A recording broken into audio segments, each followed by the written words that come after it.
حضور کے وصال کے وقت یہ انتہائی اہم موقع تھا جس کو سنبھالا حضرت ابو بکر صدیق رضی اللہ تعالیٰ عنہ نے۔ اس وقت حالت یہ تھی جب حضور کا وصال ہوا تو حضرت عمر رضی اللہ تعالیٰ عنہ تلوار لہرا رہے تھے اور کہہ رہے تھے اگر کسی نے کہا کہ حضور کا وصال ہو گیا تو میں اس کی گردن کاٹ دوں گا۔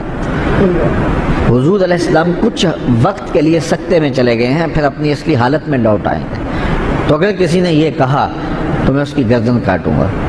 حضرت زید بن عبداللہ کے بیٹے جا کے اپنے باپ کو خبر دیتے ہیں باغ میں کہ ابا جان حضور کا انتقال ہو گیا، تو وہ وہی ہاتھ اٹھا کے اللہ کی بارگاہ میں عرض کرتے ہیں اللہم اذہب بصری حتی لا ارا بعد حبیبی محمد احدا صلی اللہ علیہ وسلم۔ وہ کہتے ہیں اے اللہ میری آنکھوں کی بینائی اچک لے، میں ان آنکھوں سے اب حضور کے علاوہ کسی اور کو نہیں دیکھنا چاہتا۔ حضرت انس بن مالک رضی اللہ تعالیٰ عنہ فرماتے ہیں کہ جب حضور مدینے میں داخل ہوئے اس دن سے روشن دن میں نے نہیں دیکھا، اور جس دن حضور کا وصال ہوا اس دن سے تاریک دن میں نے نہیں دیکھا۔ بلال حبشی شہر مدینہ چھوڑ گئے کہ اب ان گلیوں میں حضور نظر نہیں آتے تو شہر میں رہ کے اب کیا کرنا ہے۔ اسی طرح حضرت سیدہ فاطمہ رضی اللہ تعالی عنہا روتی تھیں اور ساتھ کہتی تھیں صبت علیہ مصائب لو انہا صبت علی الیام سرنا لیالیا، میرے اوپر جو مصیبتیں پڑ گئی ہیں اگر وہ دنوں پہ پڑ جاتی تو وہ مصیبتوں سے رات بن جاتے۔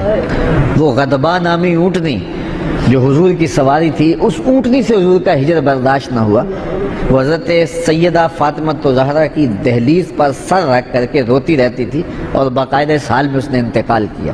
وہ داراز گوش جس پہ حضور سواری کیا کرتے تھے جسے یافور کہتے تھے، وہ ایک اندھے کنویں میں چھلانگ لگا کے اپنی جان سے ہاتھ دھو بیٹھا، جب حضور چلے گئے تو ہم نے جی کے کیا لینا ہے۔ ایک عجیب رنگ تھا کائنات کا۔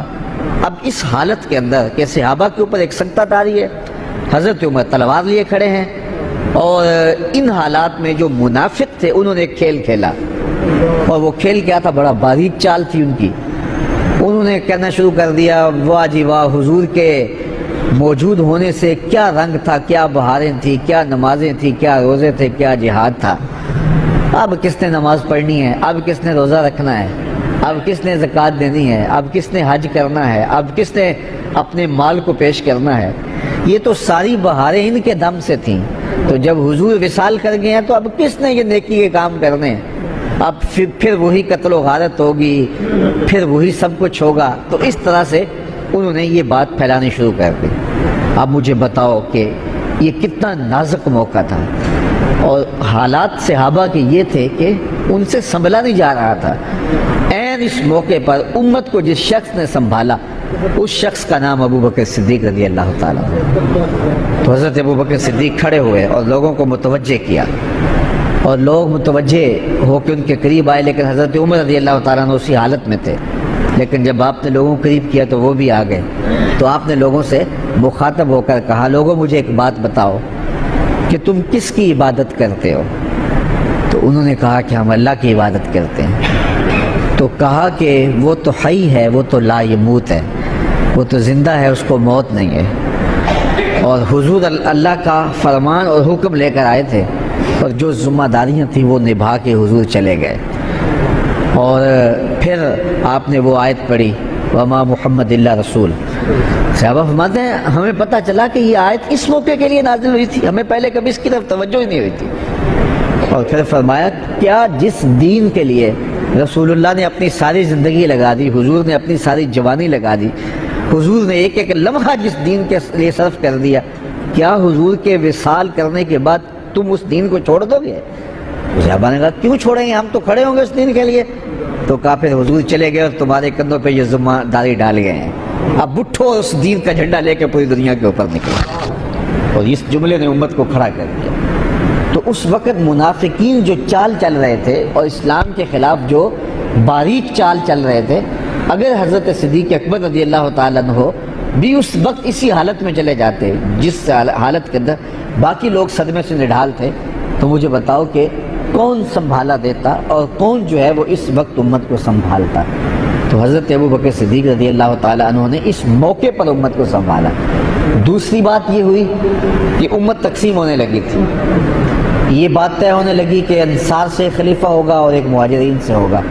اس موقع پہ حضرت ابوبکر صدیق نے جا کے کردار ادا کیا اور امت کو اس نازک موقع پہ تقسیم ہونے سے بچا لیا۔ آج لوگ کہتے ہیں کہ ادھر حضور علیہ الصلوۃ والسلام کا جست انور پڑا ہوا تھا اور انہیں خلافت کے معاملے پڑے ہوئے تھے، اور میاں یہی تو کام تھا ذمہ داری کا جو کرنے کا تھا، جو حضرت سید صدیق اکبر نے کیا۔ اس وقت اگر نہ اٹھتے تو امت دو حصوں میں تقسیم ہو چکی ہوتی۔ تو یہ وہ احسان ہے حضرت ابوبکر صدیق رضی اللہ تعالیٰ عنہ کا کہ لہجہ ان کا بھی پھٹ رہا تھا۔ حضور علیہ السلام کی وفات کا جو صدمہ تھا وہ انہیں بھی تڑپا رہا تھا، بلکہ ایک زمانہ ایسا آیا کہ حضور نے صحابہ سے خطاب کرتے ہوئے فرمایا کہ اللہ نے ایک بندے کو اختیار دیا ہے کہ وہ اس دنیا کو اختیار کر لے یا آخرت کو اختیار کر لے، تو اس نے اس دنیا کی بجائے آخرت کو اختیار کر لیا۔ تو حضرت صدیق اکبر رو پڑے۔ تو باقی صحابہ نے حضرت ابوبکر سے پوچھا کہ ابوبکر یہ بات رونے والی تو نہیں ہے؟ تو کہا تم نہیں سمجھ رہے، اس بندے سے مراد خود حضور کی ذات ہے۔